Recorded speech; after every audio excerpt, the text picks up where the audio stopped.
حضرت عطا سلمی رحمت اللہ علیہ کے اوپر جب موت کا وقت آیا تو حضرت عطا سلمی رحمت اللہ علیہ سے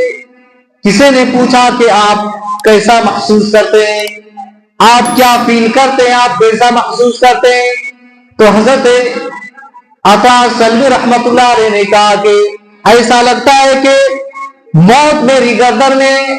قبر میرے سامنے ہے، اور کل قیامت کے دن مجھ کو اللہ رب العالمین کی بارگاہ میں حاضر ہونا ہے اور اپنے تمام اعمال کا حساب و کتاب دینا ہے، اور پھر مجھے پلسرات سے بھی گزرنی ہے۔ میں نہیں جانتا کہ ان تمام مراحل میں میرے ساتھ کیا سلوک کیا جائے گا۔ پھر آپ خوب رونے لگے، اتنا روئے کہ بے ہوش ہو کر کے گر پڑے۔ آپ بے ہوش ہو گئے، پھر کچھ دیر بعد افاقہ ہوا، پھر کچھ دیر بعد آپ کی ہوش آئی، تو پھر آپ یہ دعا کرنے لگے، اللہ تو میرے حال پر رحم فرما اور قبر میں آسانی فرما اور میری موت کے لمحے کو آسان کر دے۔ اسی طریقے سے میرے بھائی حضرت محمد بن المنقدر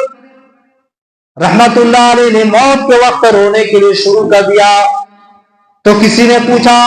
کیا آپ کیوں روتے ہیں؟ تو حضرت محمد بن المنقدر رحمت اللہ علیہ نے کہا کہ میں کسی گناہ کے سبب نہیں رو رہا ہوں، میں کسی گناہ کے سبب نہیں رو رہا ہوں، بلکہ میں اس لیے رو رہا ہوں کہیں میں نے کوئی کام ہلکا سمجھ کر کے نہ کر لیا ہو اور وہ اللہ رب العالمین کے ہاں بہت ہی بڑا ہو۔ غور کریں میرے بھائی، حضرت محمد بن المنقدر رحمت اللہ علیہ کیا کریں، یہ بہت ہی بڑے تابعی گزرے کہ کہیں میں نے کوئی کام ہلکا سمجھ کر کے نہ کر لیا اور اللہ رب العالمین کیا بہت بڑا ہو۔ آج ہم بڑے بڑے جرائم، بڑے بڑے گناہ معمولی سمجھ کر کے کرتے گزر جاتے ہیں۔ ان کی کیا سوچ تھی میرے بھائی، ذرا غور کرے، تصور کرے اور کس بات پر رو رہے ہیں کہ کہیں میں نے کوئی کام ہلکا سمجھ کر کے نہ کر لیا اور اللہ رب العالمین کیا بہت ہی زیادہ بڑا ہو۔ اسی طریقے سے میرے بھائیو حضرت سفیان الثوری رحمت اللہ علیہ یہ بہت ہی بڑے فقیہ گزرے ہیں، بہت ہی بڑے تابعی گزرے ہیں۔ حضرت سفیان الثوری رحمت اللہ علیہ نے موت کی گھڑی میں کہا، موت کے وقت انہوں نے کہا کہ موت سے زیادہ سخت لمحہ مجھ پر کبھی نہیں آیا، موت سے زیادہ سخت لمحہ مجھ پر کبھی نہیں آیا، اور مجھے خطرہ ہے کہ کہیں ان سخت مرحلے میں مزید میرے ساتھ سختی نہ کی جائے۔ یہ حضرت سفیان الثوری رحمت اللہ علیہ نے اپنی موت کی گھڑی میں، موت کے وقت میں کہا کہ موت کی سختی سے زیادہ سخت لمحہ مجھ پر کبھی نہیں آیا۔ میرے بھائیو یہ احساسات تھے صحابہ کرام رضوان اللہ علیہ اجمعین کا، تابعین رحمہم اللہ علیہ اجمعین کا، ان لوگوں کی احساسات تھے کہ تھوڑی تھوڑی سی گناہوں کو، چھوٹی چھوٹی سی گناہوں کے بارے میں، آخرت کے بارے میں فکر کر کے رویا کرتے تھے۔ میرے بھائیو اب وقت آ چکا ہے کہ غفلت کی نیند میں سویا ہوا انسان بیدار ہو جائے اور موت کے کڑوے گھونٹ کو پینے سے پہلے، موت کا جام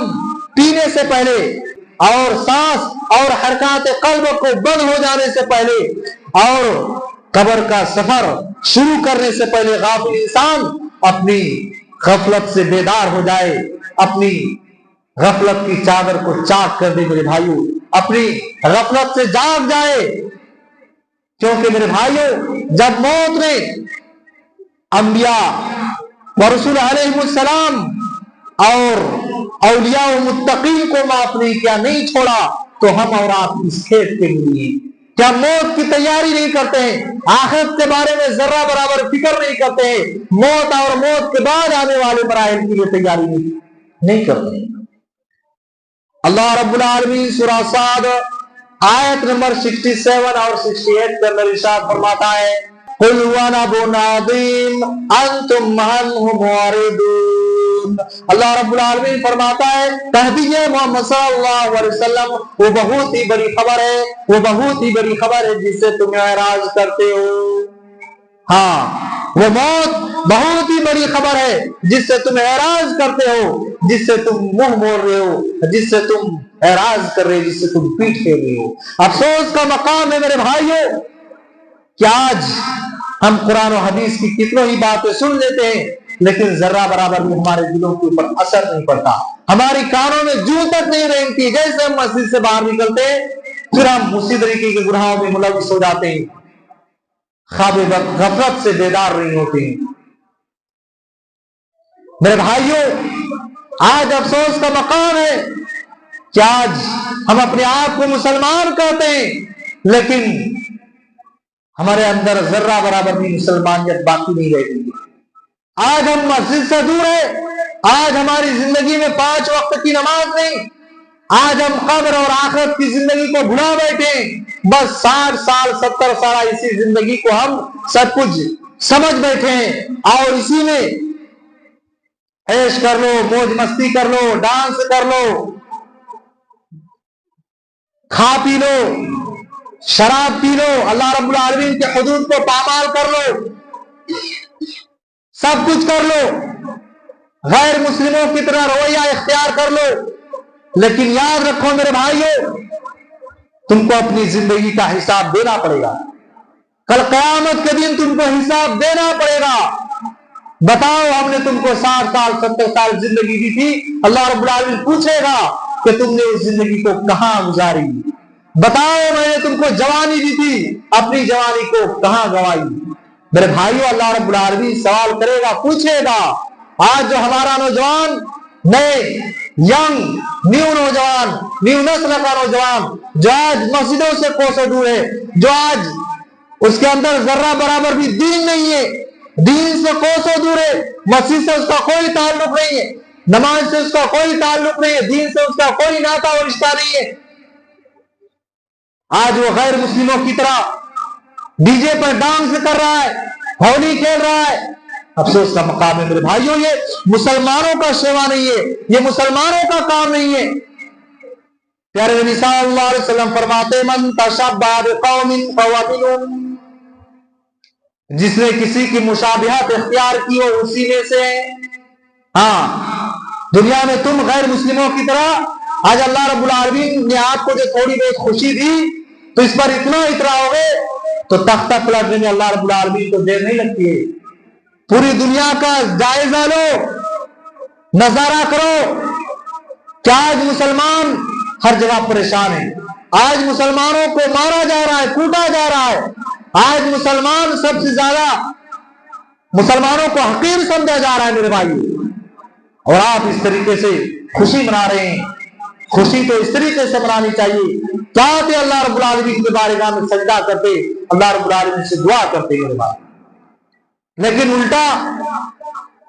یہ تمام حرکتیں بہت ہی غلط ہے, غیر مسلمانہ ہے میرے بھائیوں.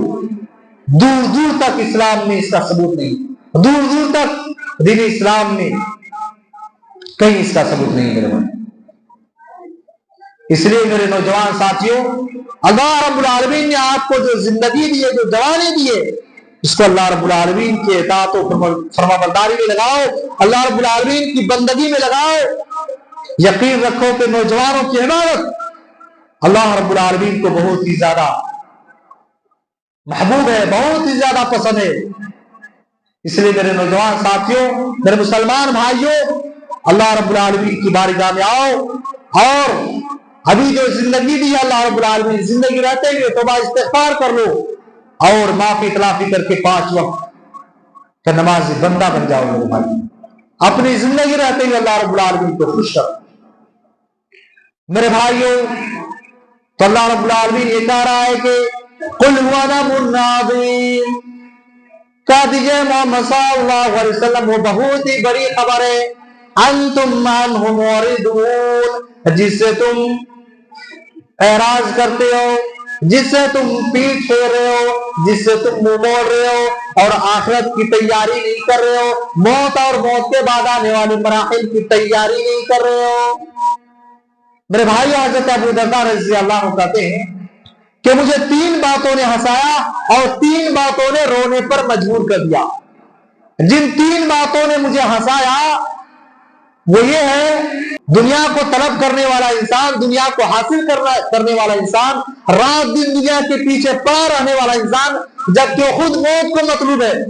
موت اس کو حاصل کرنے والی ہے، موت اس کو اپنی چنگل میں لے لینے والی ہے، موت اس کا کام تمام کر دینے والی ہے۔ تو حضرت ابو درداء رضی اللہ عنہ کہتے ہیں کہ مجھ کو ایسے انسان پر ہنسی آتی ہے کہ جو دنیا کا طالب ہو لیکن خود موت اس کا مطلوب ہے، اور ایک ایسا انسان جو غافل ہو، غافل انسان، لیکن اللہ رب العالمین اور اس کے فرشتے اس سے غافل نہیں۔ غافل انسان یعنی اللہ رب العالمین کی فرائض سے کوسوں دور، موت کی فکر نہیں، آخرت کی فکر نہیں،